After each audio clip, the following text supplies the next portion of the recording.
சாப்பிட்டா அது குறையுது. அதில் என்ன நடக்குதுன்னு ஐயா, வெந்தயத்தை ஐயா கொஞ்சம் தயவுசெய்து நல்லா குறிச்சிக்கோங்கம்மா. இதை மிக முக்கியமான செய்தி. நீரிழிவு இன்றைக்கு விழுக்காடு கூடிக்கொண்டே போகிறது. 20 வயசுலேருந்தே இப்போ நீரிழிவு வர துவங்கி விட்டது.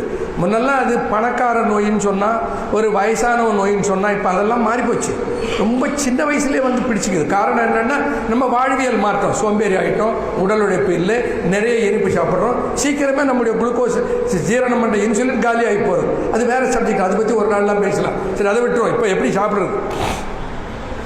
வெந்தயத்தை நன்றாக கல் மண் இல்லாமல் சுத்தம் செய்துவிட்டு தண்ணீரில் போட்டு கழுவி, உதாரணமாக ஒரு ஒரு ஒரு சேர ஒரு கரண்டி அளவுக்கு வெந்தயம்னு வச்சுக்கோங்களேன், நல்லா கழுவிட்டு அதை ஒரு ஒரு கோப்பைக்குள்ளே போட்டு அது மூழ்கிற அளவுக்கு நிறைய தண்ணீர் ஊற்றி அதை காலையில் வச்சிரு. ஒரு 10 மணி நேரம் அது ஊறட்டும்.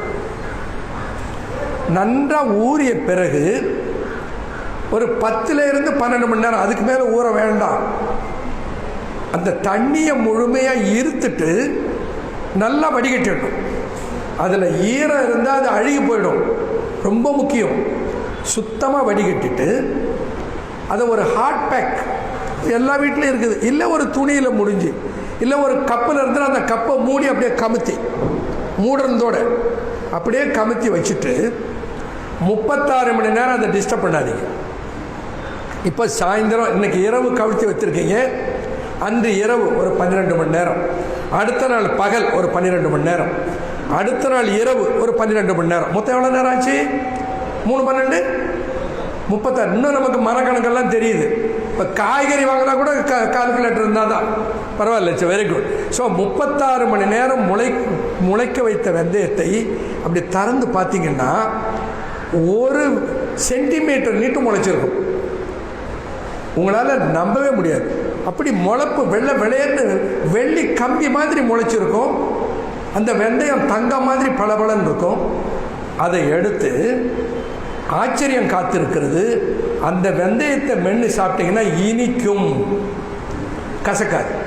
வெந்தயத்தை நான் கசப்பாக சாப்பிட்டுட்டு வாந்தி எடுத்துக்கிட்டு எனக்கு சரியாகலன்னு சொல்கிறவங்களுக்கு சொல்கிறேன், அந்த வெந்தயம் இனிக்கும்.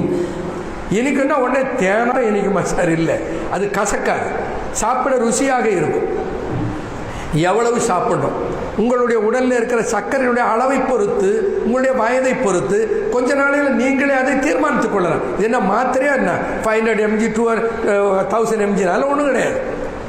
முதல்ல ஆரம்பத்தில் ஒரு டேபிள் ஸ்பூன் என்பது ஏறத்தாழ 8லேருந்து 10 கிராம் முளை கட்டியது, அதை வாயிலே போட்டு கொழ கொழ கொழ என்று நன்றாக மென்று திரவமாகிற அளவுக்கு மாற்றி, வள்ளுவன் சொன்னதை போல அருந்தணும்.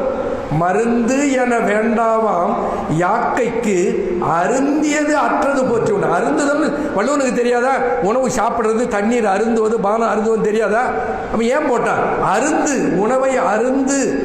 உணவை அருந்துதல், நீராக்கி சாப்பிடுதல், convert the solid into liquid, திடப்பொருளை திரவமாக்கி சாப்பிடுன்னு சொன்ன அருந்துதல். அதுபோல அந்த வெந்தயத்தை வாயிலே இட்டு நன்றாக மென்று மென்று மென்று மென்று குழைய குழைய குழைய மென்று நீர் போல் ஆக்கி அதை விழுங்கிடுது. இப்போ சிலருக்கு சீதள உடம்பு இருக்கும், சளி, சைனஸ் இருக்கும். அந்த மாதிரி இருப்பவர்களாக இருந்தால் இதை சாப்பிட்டுட்டு சுட சுட ஒரு டம்ளர் தண்ணி குடிச்சுடுங்க. சளி பிடிக்காது, சைனஸும் வராது, ஒன்றும் வராது.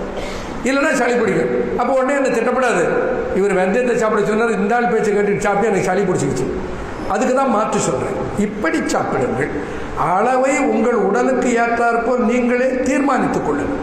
உங்கள் குருதியிலே சர்க்கரை அளவு 200 இருக்குதுன்னாக்கா ஒரு 2 டீஸ்பூன் சாப்பிடுங்க. 300 இருக்குதுன்னா ஒரு 3 டீஸ்பூன் சாப்பிடுங்க. ஒரு வாரம் சாப்பிட்டு பார்த்துட்டு இந்த விரலை பொத்த போட்டு எடுத்து ரத்தத்தை டெஸ்ட் பண்ணி பாருங்கள். கட்டுப்பாட்டில் வந்துடுச்சுன்னா குறைச்சிக்கோங்க. அவ்வளவுதான். இதோட பெரிய கம்ப சூத்திரம் ஒன்றும் கிடையாது. ஸோ இப்படி அந்த வெந்தயத்தை முளைக்கட்டி 36 மணி நேரம் முளைக்கட்டி சாப்பிட்டால் சர்க்கரை குறையவில்லை என்று ஒருவர் கூட சொல்லுவதில்லை. ஏன்?